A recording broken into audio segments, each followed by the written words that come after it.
नक्चड़ी ननद। कविता एक साधारण परिवार से थी। गांव की पढ़ी मतलब हिंदी मीडियम से थी।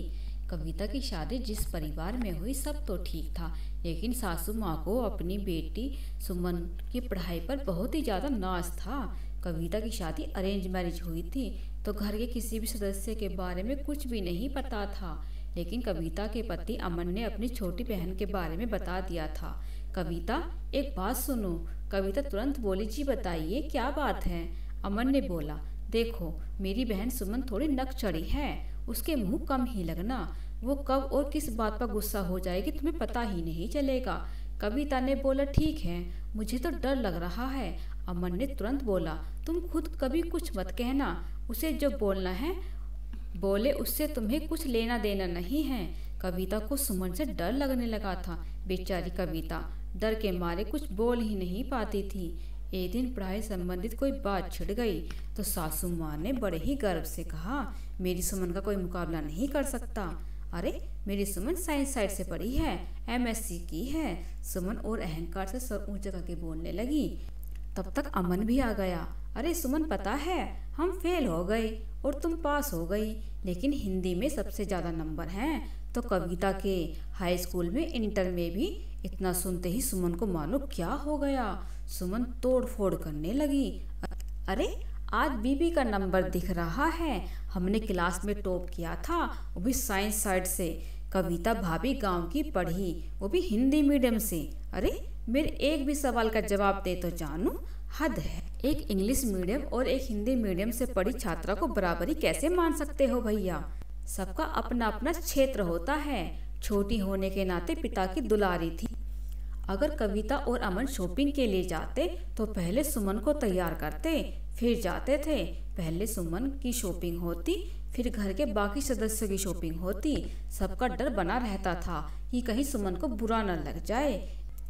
लेकिन जब सुमन की शादी के लिए रिश्ता ढूंढना शुरू हुआ तो उसके पिताजी ने समझाया, देखो बेटा, यह तुम्हारा मायका है, यहाँ पर हर कोई तुम्हें सहता है, लेकिन क्या ससुराल में इस तरह तुम्हें सह पाएंगे। अपनी भाभी कविता को देखो, तुम इतना बोलती हो, फिर भी अमन को कह कह कर तुम्हें हर जगह ले जाती है।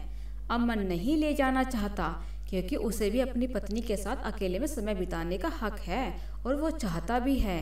क्या तुम भी इस तरह बर्दाश्त कर पाओगी। बेटी, अब अपने अंदर सुधार लाओ। अब वक्त आ गया है कि तुम अपनी माँ और भाभी से कुछ सीखो। हालांकि यह बात भी सुमन को बुरी लगी, लेकिन अपने कमरे में जाकर काफी देर तक लेटी रही, कमरे से बाहर नहीं निकली। तो माँ परेशान कविता से कुछ कह दिया होगा। सासू माँ कविता को जाकर खूब खरी खोटी सुनाती हैं। तुम्हें मेरी सुमन नहीं पसंद है तो उससे क्यों बोलती हो। अब तो वह कुछ ही दिन की मेहमान है, पता नहीं कैसे लोग मिलेंगे, कैसे रहेगी। अरे बहू, कुछ दिन तो ढंग से रह लेने दे, उसकी खुशी तुमसे देखी नहीं जाती। कविता अपनी सफाई में बस इतना ही बोले जा रही थी, सुमन दीदी को हमने तो कुछ नहीं कहा। तब तक सुमन को अपनी गलतियों का एहसास हो गया था।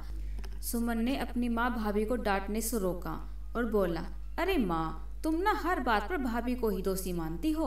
वो मुझे पापा ने एहसास करवा दिया। आज से ही मैं अपने अंदर बदलाव लाऊंगी। भाभी, मुझे माफ़ कर देना, मुझसे बहुत सारी गलतियां हुई हैं। दोनों एक दूसरे के गले लगकर रोने लगी और धीरे धीरे सुमन के अंदर काफ़ी बदलाव आया और सुमन की शादी हो गई। सुमन अपने ससुराल गई, लेकिन एक दूसरे की बेस्ट फ्रेंड बनी रही। अच्छा हुआ जो पिताजी ने समझाया। ये बात तो माँ जी को समझानी चाहिए थी, लेकिन माँ जी ने तो सुमन को सर पर चढ़ा कर बिठा रखा था। देर से ही भला जो हुआ अच्छा हुआ, लेकिन सुमन सुखी नहीं थी। सुमन की चार ननद और चारों की चारों बहुत ही खुरापाती दिमाग की थी।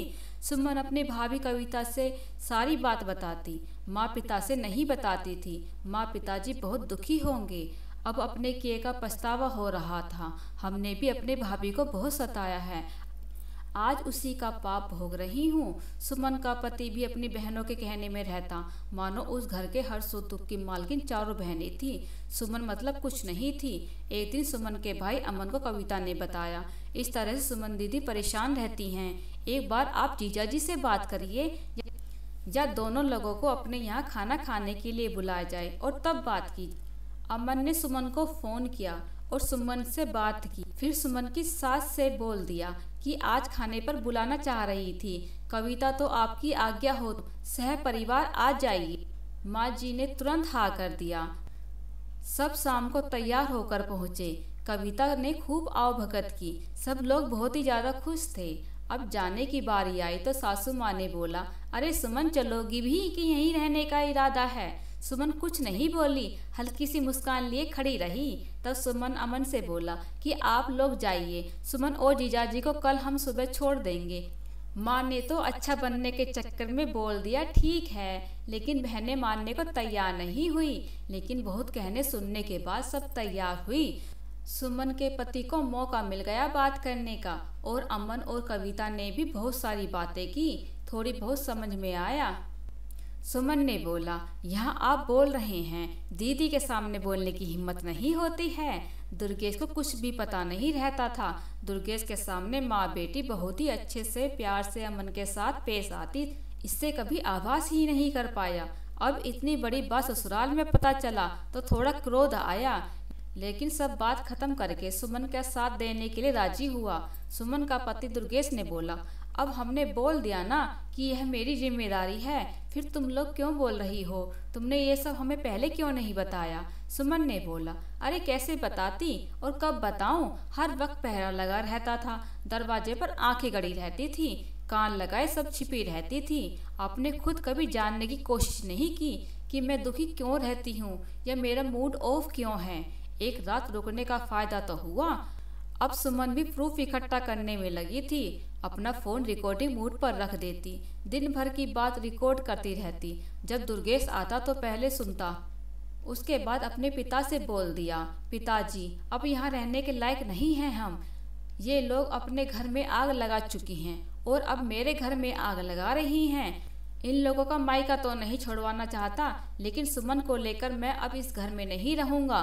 शाम को ही सुमन को लेकर उसके मायके छोड़ दिया, फिर किराए का मकान लिया, फिर सुमन को लेकर आया।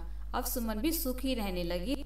इसी तरह अगर सबको पति सपोर्ट करने वाला मिल जाए तो जो जैसा करता है वैसे ही वापस पाता है। तो दोस्तों, कैसी लगी आपको यह कहानी? अगर थोड़ी सी भी अच्छी लगी है तो प्लीज़ हमारे चैनल को लाइक और सब्सक्राइब करना ना भूलें। फिर मिलते हैं एक और अच्छी कहानी के साथ। तब तक के लिए बाय बाय, धन्यवाद।